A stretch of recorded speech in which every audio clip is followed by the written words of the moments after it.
Trou. E aí, finalmente, hein? Você sabe que o Instagram faz umas dessas, sabia? Na minha É, primeira imaginei. live, na minha primeira live eu não consegui fazer. Eles vão priorizando o negócio de seguidor, é uma loucura. Sim, aí colocam que a culpa é sua, né? Que o problema da conexão tá no seu celular. Algo do gênero, né? Você vê que eu entrei fácil e você entrou tranquilo depois. É isso aí. Por isso mesmo que a gente deseja que o nosso perfil chegue ao nível de seguidores de você aí, né? No Ah, futuro, futuramente, em breve. Aí a gente não vai ter mais esses problemas técnicos. vai passar muito, vai passar muito. Perfeito. Você tá me ouvindo bem? Vocês estão, o pessoal que está aí me acompanhando, ó, Conceição, sua sogra está mandando um alô para você, Oi, minha mas vamos sogra. esperar, Tudo bem? tudo tranquilo. Bom, teu sogro também, tá todo mundo aqui, ó, família toda, cachorro, a mulher entrou agora, tranquilinha. Minha esposa. Só vai dar Pablo nessa live. Mas vamos falar sério, a gente brinca sempre 5, 10 minutinhos aqui antes. Eu vi o Dudu entrar aqui também. Pena que a gente não pode fazer uma live em três, porque De ele é três peça pessoas, né? fundamental disso aqui. Mas, bom, vamos começar. Vamos começar e vamos dizer por que a gente está aqui, né, Pablo? As pessoas estão acostumadas a me ver aqui nessa live. Eu venho falando bastante sobre Covid, sobre tratamento precoce, mas agora chega, a gente empurra esse assunto um pouquinho de lado e vamos ajudar os nossos amigos médicos, certo? E é isso aí, é isso aí. Na verdade, a gente pode contar nessa live um pouco do nosso projeto, né? Enfim, de como que surgiu tudo, como que a gente planejou. Muita gente não sabe, mas a gente é amigo desde 2003, né? Temos 17 anos aí que a gente se conhece. A Guilherme é cardiologista, eu sou cirurgião vascular. E recentemente aí, no último ano, nos últimos 2 anos, a gente começou a estudar muita coisa aí fora da medicina, né? Talvez até um pouco mais de tempo aí para trás. E recentemente a gente começou a perceber a importância disso tudo, né? Nas mudanças que a gente acabou implementando na nossa carreira, no nosso consultório. E aí decidimos justamente começar a falar sobre isso para os nossos colegas, né? Isso não é falado para ninguém, né? Ninguém te conta isso quando você está lá na faculdade, quando você entra como calouro. A gente passa por 6 anos aí de formação, são 12 períodos, praticamente aprendendo a diagnosticar, tratar, aliviar o sofrimento, que é extremamente importante. Mas aí quando a gente vai para o campo de batalha, né, para a vida real, muita coisa a gente começa a perceber que deveria ter aprendido e não aprendeu, né? Então aí ou a gente aprende a duras penas por conta própria, ou a gente simplesmente vai levando a vida, né? Obviamente seguindo a missão de médico, mas sentindo que faz falta, né? Esse conhecimento complementar aí de diversas outras áreas, né? Tá bom, é o seguinte, é tudo isso e eu acho que tem mais uma coisa também. Assim, eu, principalmente nessa época de pandemia, eu vi o sofrimento dos pacientes, mas eu vi muito também o sofrimento dos médicos. Então, eu tenho andado o Brasil inteiro tendo contato com médicos de linha de frente de emergência, médicos até, vamos dizer assim, mais experientes, e os problemas não relacionados à Covid, mas relacionados à carreira médica, vêm à tona, né? Sim. E disso, eu te liguei, falei assim, Pablo, a gente precisa fazer alguma coisa, eu acho que a gente tem alguma experiência, vamos tentar fazer alguma coisa para ajudar os nossos colegas. E aí a gente conversou, e a gente chegou, no final das contas, à ideia de que a nossa missão era tentar fazer a carreira dos médicos mais feliz. Seja lá o que isso significar. A gente não vai prometer aqui, em nenhum momento nesse projeto, aumente 50% a sua lucratividade no consultório, tenha mais tempo para curtir a sua família, né? Faça teleconsulta porque é mais confortável, você vai ganhar dinheiro e não vai sair de casa. A felicidade, quem define é o médico. E a gente está aqui para falar sobre diversos assuntos que vão ajudá-lo a encontrar essa felicidade. Fato é que, do jeito que está, não dá para ficar. A gente vai falar um pouco dessas dores dos médicos que a gente encontrou ao longo do caminho, mas antes eu acho que é importante a gente dar as nossas credenciais aqui, né? Falar assim, poxa, quem é a gente na fila do pão? Quem, né? Por que eu, você, o Dudu que está aqui, a gente acha que tem algum credenciamento para poder falar isso? E, obviamente, a gente não vai fazer isso sozinho, né? Então, assim, conta um pouquinho da tua história, assim, o que a medicina fez com que você trilhasse um caminho não habitual. E que caminho não habitual é esse? Para que as pessoas entendam, eu vou falar um pouquinho da minha história também, da minha trajetória, e aí depois a gente entra mais naquele assunto dos problemas que a gente costuma enxergar na carreira médica. Mas é importante que as pessoas saibam isso. Sim, com certeza, com certeza. Na verdade, a gente tem mesmo que se apresentar, né? Bom, para quem não me conhece, obviamente eu sou cirurgião vascular, fui formado em 2008, sou formado pela UFRJ, né? Sou amigo de faculdade do Guile. E, eu sempre tive um excelente desempenho aí, né, em faculdade. Depois acabei trilhando o caminho habitual inicialmente, o que é muito mais do que esperado, né? Foram 5 anos de residência médica para concluir a especialização, né? E aí acabei depois entrando no mercado de trabalho, mais ou menos lá em 2014, tem 6 anos atrás, trabalhando como cirurgião vascular, comecei a trabalhar com equipes cirúrgicas aqui no Rio de Janeiro. Tive uma grande oportunidade, na verdade, de aprender, né, com colegas mais velhos, de pegar experiência como cirurgião vascular, mas alguma coisa me dizia, né, que eu precisava olhar para o meu consultório também, né? A gente acaba sempre trabalhando muito, trabalhando para outros grandes grupos hospitalares, trabalhando com auxílio, mas alguma coisa me dizia que eu tinha que olhar para o meu próprio negócio, digamos assim, né? Para o meu próprio consultório. Na verdade, a palavra correta é consultório. A gente depois é que começa a enxergar como um negócio, uma empresa, né? Por diversas razões. Acabou que eu entrei de sócio para uma clínica, né? Juntamente com mais 3 sócios. Eu Uma me das sócias é formei, minha esposa, né? Que também é médica. A clínica a gente adquiriu, né? Foi passada por uma outra colega que era mais velha e estava querendo sair. Então a gente comprou a clínica e começou a meio que tentar adequar, né? Para deixar com a nossa cara.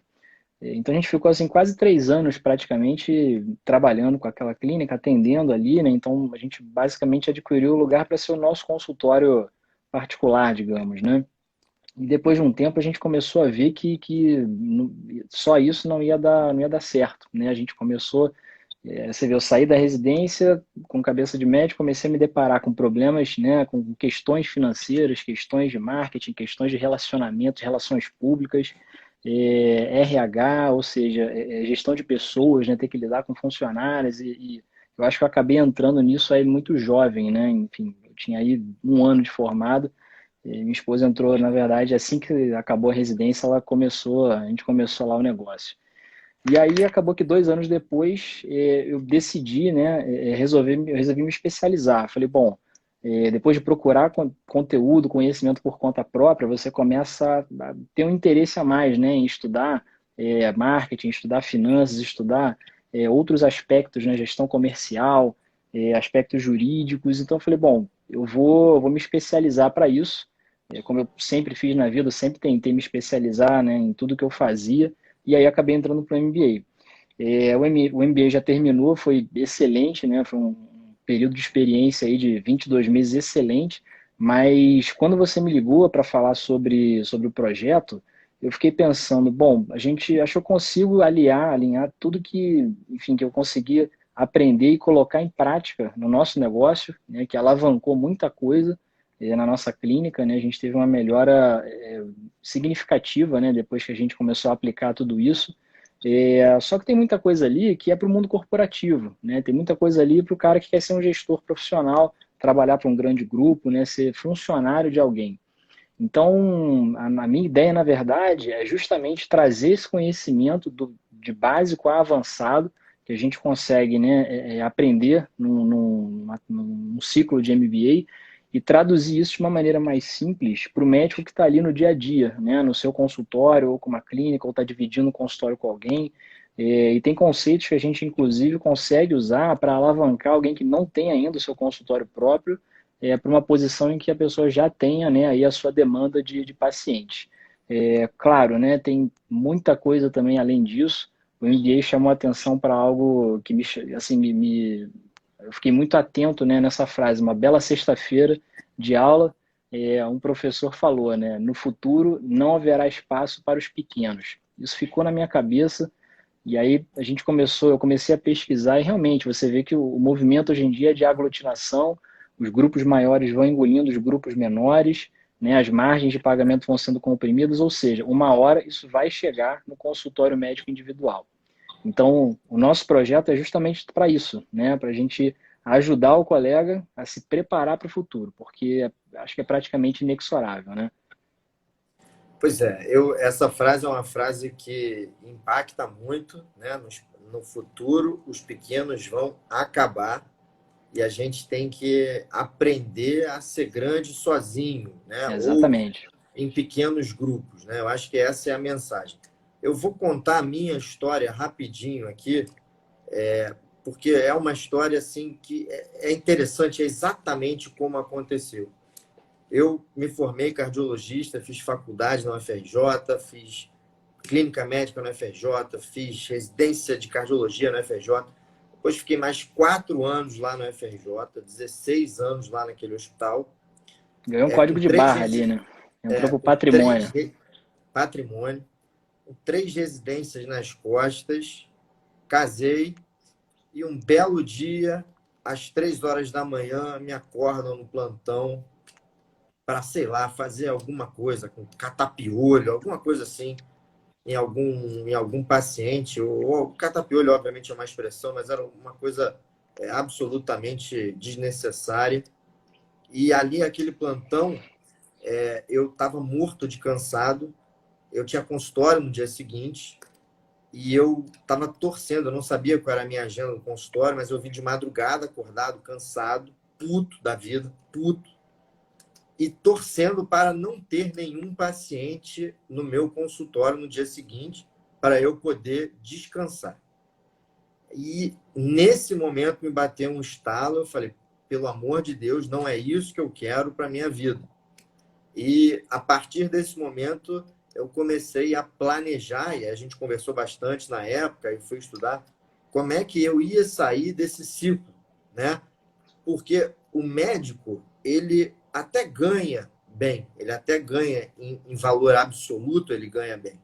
Mas se você for colocar as horas de trabalho, se você dividir por as horas de trabalho, é muito ruim, né? E a gente aceita isso e pior. Quando a gente trabalha para grandes corporações, se você não aceitar aquilo, tem 10 para entrar no seu lugar e aceitar. Então, a única forma que eu enxerguei de conseguir vencer e ser feliz na minha profissão, e eu não estava sendo, era através do meu alavancamento pessoal. E aí eu fui estudar gestão, marketing, finanças e muitos tabus caíram. A partir de então, eu montei uma empresa de exames em arritmia, e eu acho que quando a gente está falando aqui de negócio, a gente não precisa ter vergonha de falar, isso até é uma questão importante para os colegas médicos saberem, né? Quando a gente entra nesse ramo de business, a gente precisa falar um pouco sobre faturamento, sobre estratégias, sobre dinheiro mesmo, né? Então, hoje a gente tem uma clínica com um faturamento bom que conseguiu crescer na pandemia, e foi tudo estudando aí durante esse período aí de 2, 3 anos para cá. E Sim. mais do que isso, assim, né? Eu me deparei com vários colegas médicos lá no seu 15º ano de formado, comprando apartamento, com famílias e filhos que não conseguiam fazer isso que eu fiz, né? Parar, estudar, me dar o tempo necessário para que eu pudesse alavancar um pouco a minha carreira.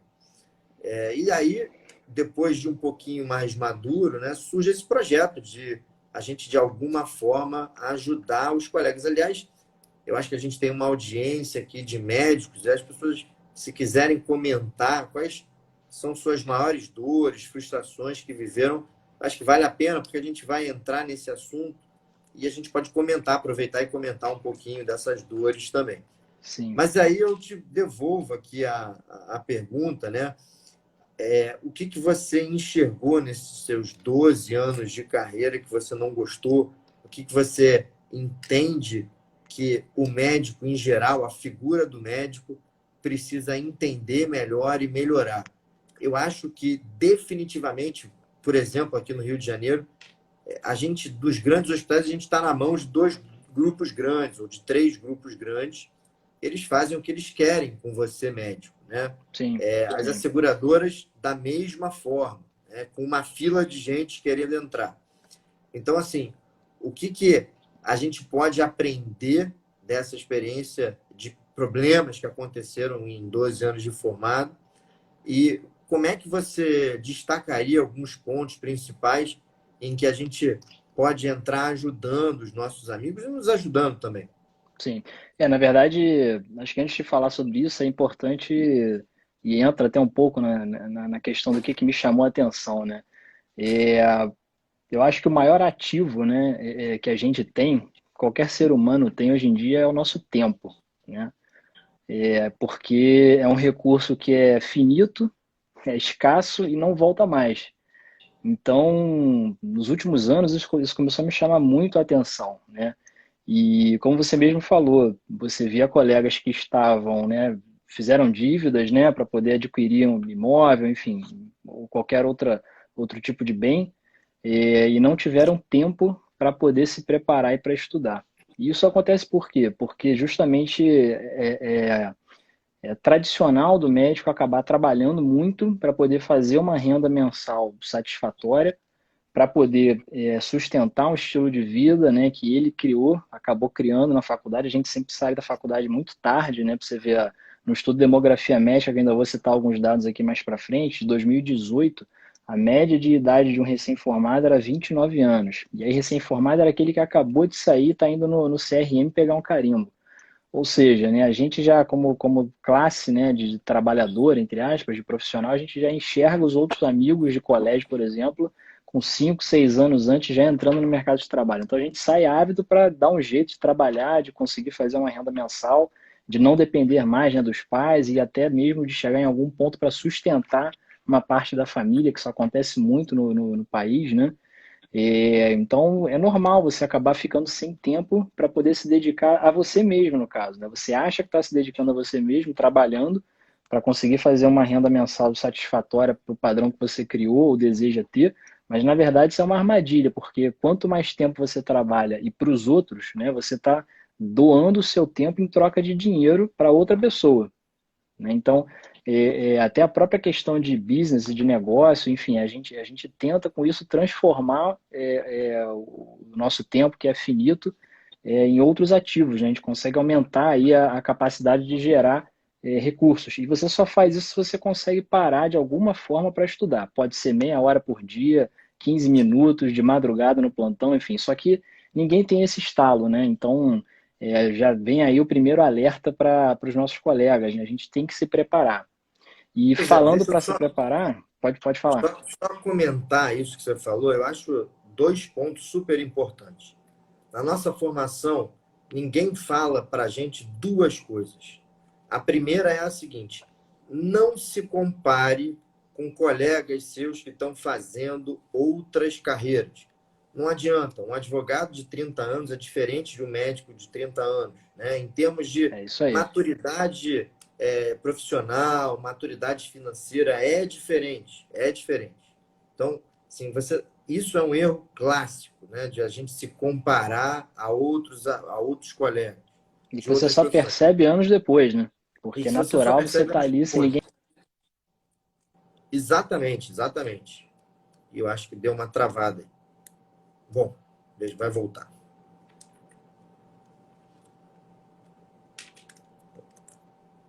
Tá bom? Se você estiver me ouvindo, travou, mas Qualquer coisa só. Voltou, maravilha. Voltei. Voltou. E a outra coisa que eu ia falar, né, é o seguinte. Então, a primeira coisa foi essa. Assim, ninguém fala para você que você não pode se comparar. E a segunda coisa é o seguinte: ninguém fala para você que quando você se forma, mesmo que você seja um excelente aluno, tenha excelente residência, uma excelente formação, vão ter pessoas tão boas ou melhores que você. Então, por que que um paciente vai te procurar e não procurar uma pessoa? O que mais você precisa ter esse algo a mais para ser procurado, para ser valorizado? Não é a questão técnica, né? Tem uma frase muito interessante que eu acho que se adequa à medicina, que fala que 70% do tratamento de um paciente vem da persona, vamos dizer assim, da pessoa que está tratando. 30% é a parte técnica. E entenda, persona, é a forma com que ele lida com o paciente, a forma com que ele gere os seus recursos e, enfim, a forma com que ele se promove, porque, afinal, nós somos, sim, produtos que estamos à venda. Dói, é ruim de falar, mas é verdade. E a gente precisa saber, de forma ética, claro, se vender. Então, isso é uma coisa de suma importância, entender esses dois conceitos, né? Então, segue, desculpa, eu te interrompi, mas eu achei muito interessante o que você falou, eu Não, queria mas é isso aí. pontuar isso. É isso aí. E aí é um dado importante, né? Até para chamar a atenção para no cenário que a gente está, né? Agora em 2020 a gente acabou de ultrapassar a marca aí de 500 mil colegas de profissão no Brasil, né? São quase 580 mil, se eu não me engano. Lá em 2018, quando saiu o último censo, na última demografia médica oficial, estávamos em 450, mas já ultrapassamos meio milhão. Ou seja, né, o Brasil cresceu de uma relação de médico para a população de 1,15 para 2,11. A gente quase dobrou isso em 20, 30 anos, né? Sendo que o aumento do número de profissionais foi de 689% em 40 anos. Foi muito acima do aumento populacional, que foi de 100, 180. E isso vai continuar, né? A gente agora tem 289 faculdades de medicina atuantes, né, no Brasil. Existe uma expectativa aí de chegarmos a 1 milhão, né, de colegas profissionais na próxima década. E aí vem a lei de mercado, né? Ou seja, vai ter uma maior oferta de profissionais e os empregadores vão, obviamente, usar isso, né? E o próprio mercado usa isso para acabar regulando um monte de coisa, né? A relação com a categoria, a pressionar, né, para pagar menores honorários, menores salários. Então, isso é um fato que tem que ser chamado a atenção, né, para todo mundo, e a gente tem que usar um pouco aí de gestão de risco nisso, né, que a gente aprende também. Quando você tem um risco identificado, e é diferente de uma incerteza, né, que você não vê à frente, um risco você conhece, você sabe que pode acontecer, e você tem que tomar algumas atitudes para isso, né? Ou você tenta anular esse risco, ou você tenta mitigar, tenta reduzir, ou você faz uma política de contingência, ou seja, pega um plano B, né? Pega alguma coisa para você se preparar para se acontecer, você estar bem preparado para suportar o impacto. E é isso que muita gente não está fazendo na carreira hoje em dia. Pois é, falta muito planejamento, né? Que é um outro tópico que a gente vai falar bastante aqui, Sim, né? Sobre como se planejar, como ter diversos planos, como não colocar a sua carreira na mão de um lugar só. Então, assim, são temas que a gente vai tratar muito aqui. Acho que a conexão deu uma falhadinha, mas percebam o quanto isso que o Pablo falou é importante. Enquanto a população do Brasil cresce de 100 a 150% em 40 anos, o número de médicos no mesmo período cresce 600 e poucos por cento. Ou seja, né, a relação médico-população ela diminui bastante. Se a sim, gente ainda extrapola isso para as grandes cidades, essa concentração é ainda maior. sim, isso eu não falei. Obviamente, a lei da oferta e da procura vai atuar e vai pressionar o honorário de médico para baixo. Aqui, Exatamente. principalmente no Rio de Janeiro, nas grandes cidades, ainda tem um fenômeno que você trabalha para alguém que tenha plano de saúde. Então, você ainda ganha um percentual do que aquela pessoa ganha do plano de saúde, né? Sim, que pode ser Então, um assim, hospital, pode ser clínica, né? Alguém tem o convênio, exatamente. né? Quem tem o convênio recebe os honorários pelo hospital. Significa que o hospital morde um pedaço dos honorários de pagamento. Ou então trabalha numa clínica, a clínica é credenciada e você não. Ou seja, o cenário à frente é muito ruim para o médico que não se preparar. No entanto, como toda a crise, isso abre uma oportunidade. E aqueles médicos que tiverem a consciência de se planejar em aspectos financeiros, em aspectos de avanço pessoal, em aspectos de marketing, e eu digo até em aspectos físicos, né? Então, se cuidar e ter toda uma questão aí de alavancamento pessoal mesmo, como prioridade, tem uma chance maior de sucesso, né? Então, eu acho que você deu um panorama muito legal, um panorama importante de como está o mercado, colocou isso em números e como isso vai se comportar daqui para frente. Agora, ao longo desses 12 anos de formado, além dessa saturação do mercado de trabalho, o que mais que você viu assim que você pode destacar? E aí eu comento e com alguma coisa que Não, a gente achar próximo.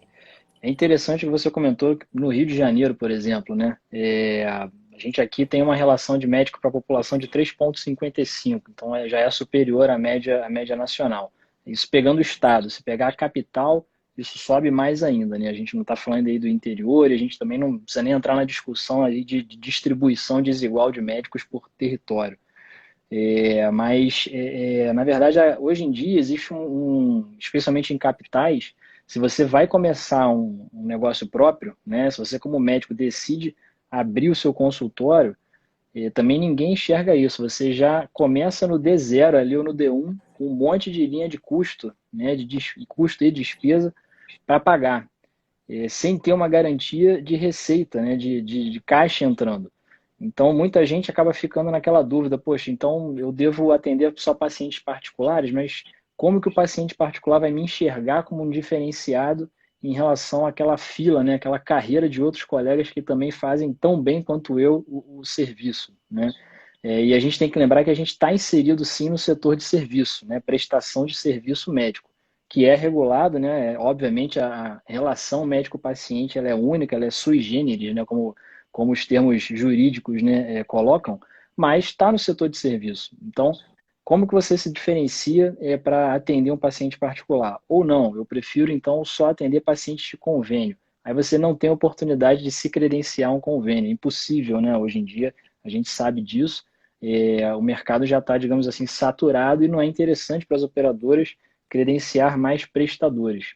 Então fica numa situação que o colega, quando se forma, né, e quando digo se forma, quando termina a sua residência médica, as opções que sobram são trabalhar para um grande grupo, né, ou seja, você vira empregado de alguém, e então a gente acaba saindo ali aquela tradição de profissional liberal, né, você vira um seletista, seja de um hospital público, talvez dando um plantão, né, como você mesmo falou que dava plantão lá atrás, eu já dei muito plantão também, aí desde que me formei, né, até mais ou menos 2018, ou você trabalha para um grupo hospitalar privado e aí acaba sofrendo as pressões que a empresa tem que impor, né, ao seu corpo de funcionários, seja por performance, por seguir protocolo, relações de trabalho que antes eram por CLT, que acabaram virando para PJ, né, uma pejotização, justamente para conseguir diminuir a carga trabalhista, né, nas grandes empresas, e a classe acabou aceitando isso, né, nos últimos anos.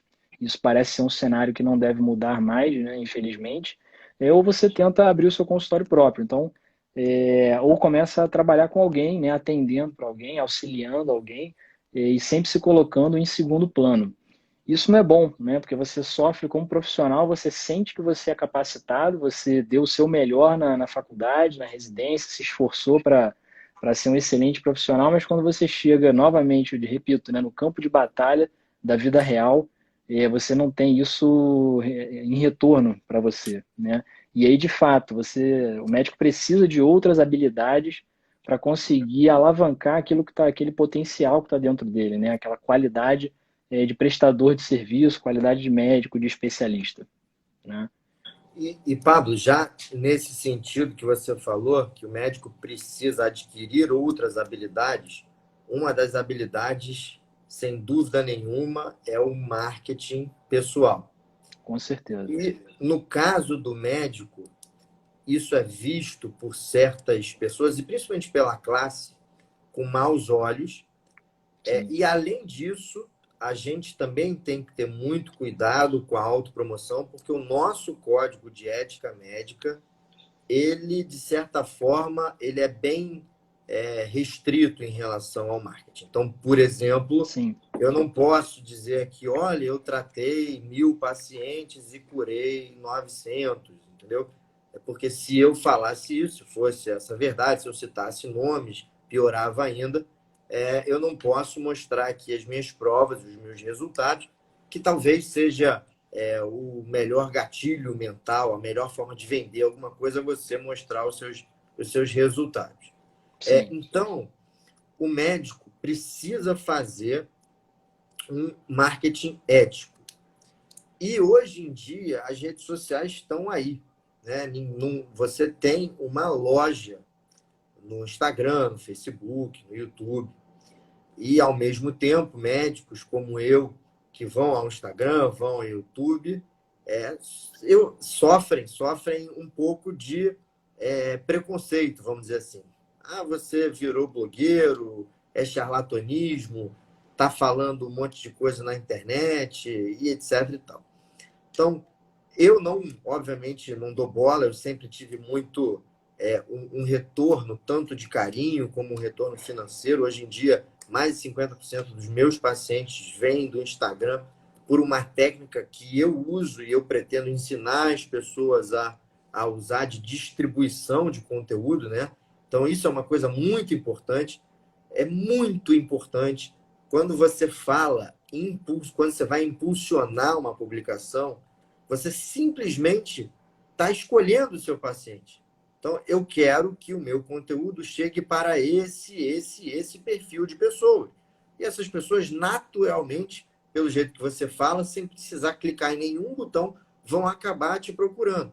Então, quem não está nessa, daqui a pouco vai ficar por fora. Então, essa é a minha opinião. Eu acho que, claro, sim. de forma ética, sem fazer autopromoção, mas eu acho que aprender a lidar com mídias sociais, a ligar uma câmera, a falar com você que está nos ouvindo aí, a fingir que não tem ninguém aqui escutando a gente e a gente está papeando, é super importante. O que você acha disso? Como é que você enxerga as redes sociais e as novas formas de fazer marketing? Porque eu posso, hoje em dia, fazer marketing sem gastar nada. Antigamente, médicos famosos tinham assessoria de imprensa, pagavam fortunas para colocar anúncios e matérias em jornais. E hoje em dia a gente está aqui, de cara aberta, de peito aberto, podendo falar e levar informação direto ao nosso paciente, que é o nosso cliente. Sim, Né? Então, como é que exatamente. você enxerga o marketing médico, principalmente nas redes sociais? Então, isso é muito importante mesmo a gente ressaltar aqui, até porque o marketing vai ser um dos grandes pilares aí que a gente vai querer falar, né, nas nossas próximas reuniões, nos nossos próximos encontros, né? Tamanha importância aí que a gente atribui a essa cadeira, né? Não seria importante se não houvesse faculdade para isso, né? Diversos cursos, especializações dentro do marketing. E é interessante que eu fiz uma pesquisa recentemente, né, com diversos colegas médicos, e eu até me surpreendi, porque eu dividi, né, eu fiz uma pesquisa perguntando se já haviam estudado outra coisa fora da medicina. E aí, obviamente, o campeão de estudo foram outras línguas, né, que isso aí a gente vem aí desde antes da graduação. Depois vieram finanças pessoais, o que me surpreendeu, porque a gente vê muita gente aí se endividando, por exemplo, com apartamento, enfim, por aí vai, né? Mas, enfim, a maior parte, 85% já tinha estudado finanças pessoais. E aí, quando você vai olhar marketing, era 30%, assim, era uma diferença absurda.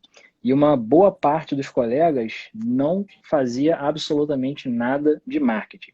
E é importante aqui a gente falar, né? Quando a gente fala marketing, a gente não está falando de propaganda.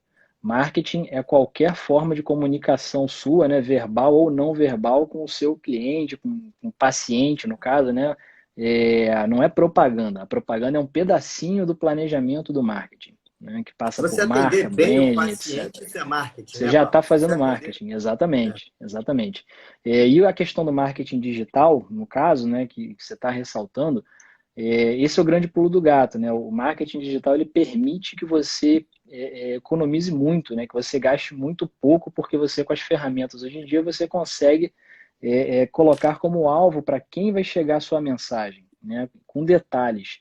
Antigamente você fazia propaganda, digamos assim, como, né? Gastando com rádio, TV, com RP, né? Relações públicas. Então você precisava de alguém que tivesse um contato ou contatos para te apresentar, para botar você para falar em algum mainstream, né, na Globo, etc. Isso, obviamente, é muito válido hoje em dia, claro. Só que o marketing digital tornou acessível a comunicação para todo cidadão individual, né, desde que saiba usar. E as redes sociais, na verdade, são canais, né? Quando você vai estudar o marketing em detalhes, você tem que avaliar qual vai ser o seu canal de comunicação. A rede social hoje em dia é uma ferramenta, é um canal para você se comunicar, né? Obviamente, é um canal que te dá ferramentas para você conseguir chegar com a sua mensagem de maneira assertiva, de maneira correta e ética para a pessoa que você quer, né? Pelo menos com o perfil que você quer atingir. O marketing eu acho que é muito mal falado dentro da nossa profissão, justamente por isso. Acabou ficando meio que demonizado por uma generalização do código de ética, que obviamente, né, tem que ter regra, com certeza, porque senão acaba virando uma bagunça, né? Cada um fala e faz o que quer. A gente se comparar com outros países, por exemplo, né, tem países em que é permitido antes e depois, tem países em que é permitido uma propaganda agressiva, como os Estados Unidos mesmo, né? Qualquer pessoa que vai aos Estados Unidos, você passa na rua, tem outdoor do doutor A, B ou C. Aqui no Brasil não vale isso. Só que isso acabou sendo generalizado, ou seja, marketing não pode, marketing é ruim, o cara que faz marketing é antiético. Mas não, a gente está esquecendo que a gente tem que usar o marketing para seguir na nossa missão como médico de educador da população. E aí eu pego o gancho do conteúdo que você falou, né? Você manda um conteúdo. Essa é a forma saudável e ética, né, de você fazer um marketing saudável, né, e correto. E ainda por cima É entregando a isso, sua mensagem, né? claro. O marketing de conteúdo, que é simplesmente você ligar uma câmera e falar sem precisar pedir nada em troca, ele te dá em troca o que você não precisa pedir, como eu falei, né? Então é isso. A gente vai falar bastante disso. E eu acho, inclusive, assim, que a gente precisa ter muito cuidado. Várias vezes a gente repetiu aqui nessa live, olha, a gente nunca ninguém falou, a faculdade não ensinou e tal, mas nós médicos, nós precisamos amadurecer. A gente sai da faculdade e até os 30, 35 anos, a gente vai no que eu costumo chamar, né, de efeito rebanho. Então, você vê o seu residente R2 dar plantão no lugar tal, você quer ir dar plantão no lugar tal. Aí ele vai trabalhar com a equipe do fulano de tal e você quer trabalhar com a equipe de fulano de tal. Aí daqui a pouco ele vai para outro lugar e aí quando você chega com 10 anos de formado, você falou, peraí, não era aqui que eu queria estar. Sim. Entendeu? Muitos falam, pô, por que eu fiz mestrado? Eu não uso. Né? Então, assim, é muito importante que você seja separado das outras pessoas e faça o seu planejamento, saiba o que você quer. Eu quero viver de consultório, eu quero ser um empreendedor na área médica, até porque é aquela velha história, né? O cozinheiro não é um bom dono de restaurante, né? Um lutador não é um bom professor de luta. O Então, o padeiro, né? médico Não é é dono da padaria, né? exatamente. Então, o médico ele está no mesmo bolo nesse sentido. Né? Então, ele precisa se preparar Sim, para isso. E para ele se sim. preparar para isso, ele precisa sair, ele precisa amadurecer para sair desse efeito rebanho que acontece muito na medicina. E eu tenho certeza que as pessoas vão se identificar com ele. Só te interrompendo, Guilherme, um minuto, né? Tem uma frase que eu gosto muito, né, e que eu concordo, que eu também já ouvi algumas vezes, né? Você está falando aí de empreendedor. Na minha opinião, e de muita gente aí com quem eu já tive aula, o médico é um empreendedor nato no Brasil.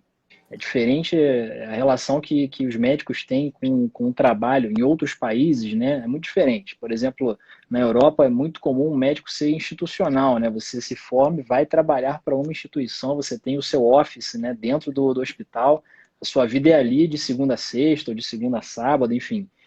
Nos Estados Unidos também a mesma coisa, embora a prática privada também exista muito forte. Aqui no Brasil, o médico é um empreendedor, ele só não percebe isso.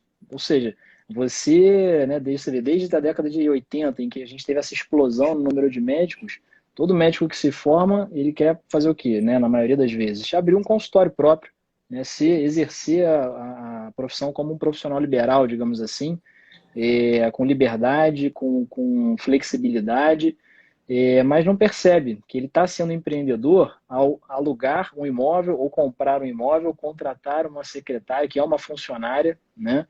Ter um contador, pagar conta, ter uma conta bancária que é uma conta que está registrada no nome da empresa dele, se ele tiver uma pessoa jurídica, né? Então, isso é uma empresa, né? Só que o médico não percebe isso. E aí é que tem o grande problema. Você pega qualquer outra profissão que decide empreender, como você disse, o cozinheiro ele não é um bom dono de restaurante. Por quê? Porque o dono de restaurante se preparou para ter o restaurante. Pelo menos se o restaurante sobreviver aí depois daquele período aí de mortalidade, né, de novas empresas, 5 anos depois. Mesma coisa, se o médico decide abrir um consultório, se fizer, né, sem preparo, e esse preparo não precisa ser, né, formal, né, com outro curso, com MBA, sem o mínimo preparo de estudo, né, de planejamento, a chance do consultório não ir à frente ela é muito grande, né? Como pode acontecer com qualquer outro tipo de empreendimento. A diferença é que aí o médico consegue, né? Isso é muito comum, a gente vai falar nos módulos aí, nas aulas de finanças, né? É muito comum o médico acaba injetando recursos de outros empregos, ou seja, ele trabalha fora, ganha um dinheiro, financia o consultório, aí o consultório não dá certo, drena mais recursos, e aí vira um ciclo vicioso, né, do cara trabalhar, às vezes noite e dia, com vários plantões para manter o seu consultório, para dizer que tem o consultório, mas empresarialmente falando, o consultório não está indo bem, seria fechado se fosse uma empresa, né?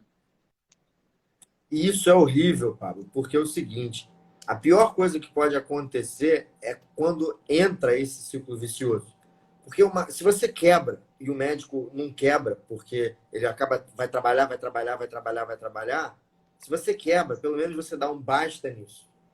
Mas se Sim, você está se sentindo em dívida, e aí essa dívida, de certa forma, ou essa necessidade de mais recursos faz com que você gere mais trabalho, e aí você aloca mal esses recursos, e aí isso gera mais trabalho, você acaba não vivendo, porque você entra nesse ciclo que não acaba, né? Então, sim, eu acho até que esse ciclo vicioso é pior do que quebrar. Porque quando quebrar, quando quebra, você consegue enxergar uma oportunidade de recomeçar. E eu vejo médico exatamente. com 30 anos de carreira, dando 3 plantões noturnos, exatamente esse ciclo. Então, é o filho que vai estar na faculdade, ele precisa de mais dinheiro, ele vai dar mais plantão. E aí ele vai trabalhar mais e vai consumir mais dinheiro em alguma coisa, ele vai trabalhar mais. E ele não se dá conta de que ele está entrando nesse ciclo. E aí depois ele Sim, infarta, ele fica deprimido, ele entra em burnout, que também são tópicos que a gente vai falar bastante aqui. Aliás, a gente tem aí mais 10, 15 minutinhos para falar, e eu acho importante a gente, uma vez exposta essas dores e essas nossas credenciais, falar para as pessoas exatamente o que a gente vai fazer aqui, né? E aí eu vou dizer o seguinte: a gente não tem nenhum curso em mente ainda para dar, e nem eu acho que é uma. A gente até conversou, pô, vamos fazer um curso de finanças, vamos fazer um curso de marketing. Aí depois a gente falou, sabe de uma coisa? Vamos começar a colocar conteúdo. E se o curso vier no futuro, ele vai vir naturalmente. Mas a gente, então aqui, quer nós, junto com outras pessoas, referências em determinados assuntos, trazer para vocês, médicos e profissionais de saúde, soluções para que você se torne mais feliz. Seja lá o que felicidade signifique para você, como eu falei. Se é consultório cheio, vai ter dica para isso.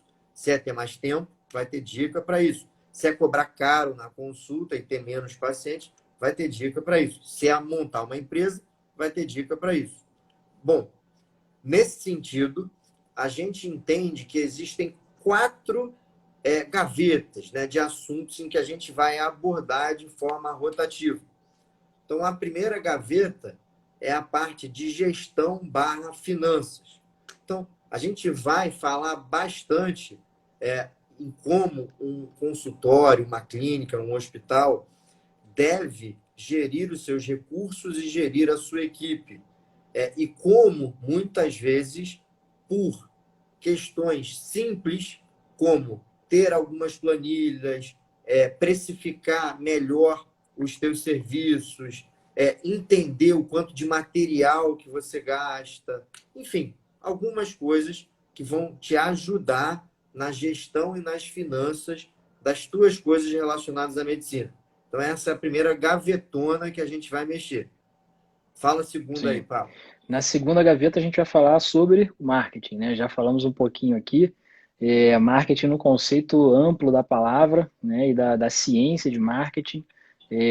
A gente obviamente vai trazer muita ferramenta que é clássica, por exemplo, com marketing mix, como gerenciar, como fazer um plano de marketing, como se posicionar, questões, né, e conceitos de experiência do usuário, de experiência do cliente, né, a customer experience, que eu considero que está dentro aí do marketing, de gestão comercial. Hoje em dia a gente entende que o paciente, ele, como está no setor de serviços, ele também é um cliente, né, e que o atendimento ele não é somente limitado aos 30 minutos ou a uma hora em que ele está ali dentro do consultório se consultando com o médico. Essa parte, obviamente, ela é vital, sem ela bem feita, né? Isso, na verdade, nossa profissão não teria nem sentido, né, de existir, então tem que ser bem feita, só que o mercado hoje em dia exige, né? As pessoas estão cada vez mais exigentes e com razão de serem bem atendidas, né? Então, desde o momento em que ela pega o telefone e liga, até o momento do agendamento, chegar à recepção, depois no pós-atendimento, tudo isso é um conceito,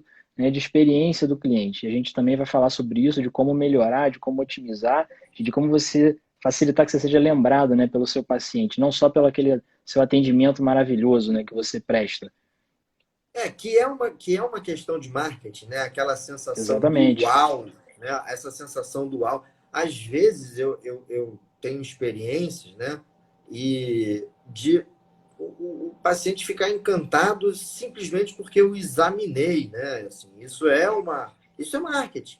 Na verdade, tem até uma Só que explicação, né? é A básico, né? programação neurolinguística chama o toque, ou uma das coisas que ela fala é que o toque é uma forma de rapport, né, de conexão entre pessoas, entre médicos e pacientes, ou entre o ser A e o ser B, né?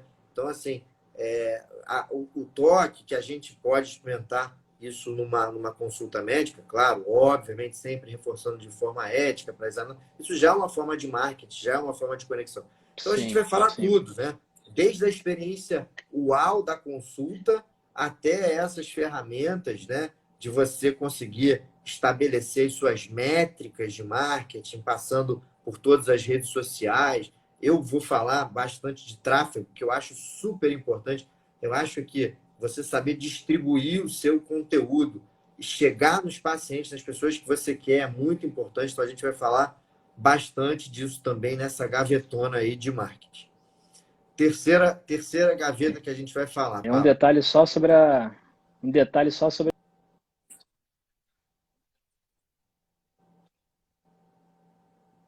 E deu uma travadinha.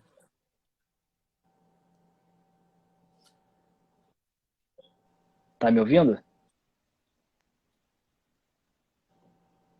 Ô, Pablão, Como é você que tá está aí a falando aí de conexão? finanças.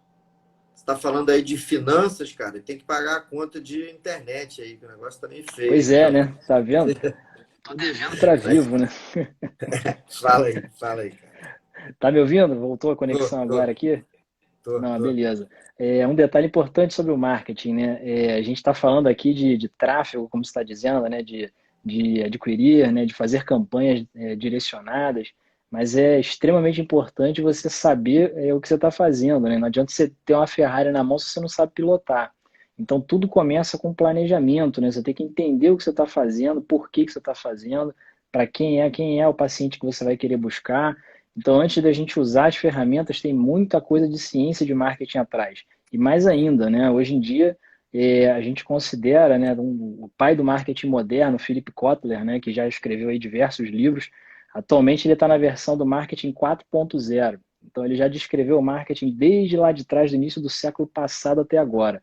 Justamente o 4.0 ele ressalta aí essa experiência online associada ao offline, né? E qual é o papel do marketing nisso tudo para qualquer tipo de negócio, ou seja, como que você conduz aquele seu paciente desde o momento em dele ter uma dúvida dentro de casa, né, e querer saber alguma coisa, até chegar dentro do seu consultório e ser atendido. Então a gente consegue trazer muita coisa aí desses conceitos mais modernos de marketing para a prática médica também, né? Reforçando, obviamente, sempre com uma postura ética. Terceira gaveta, né? Terceira gaveta é o desenvolvimento pessoal.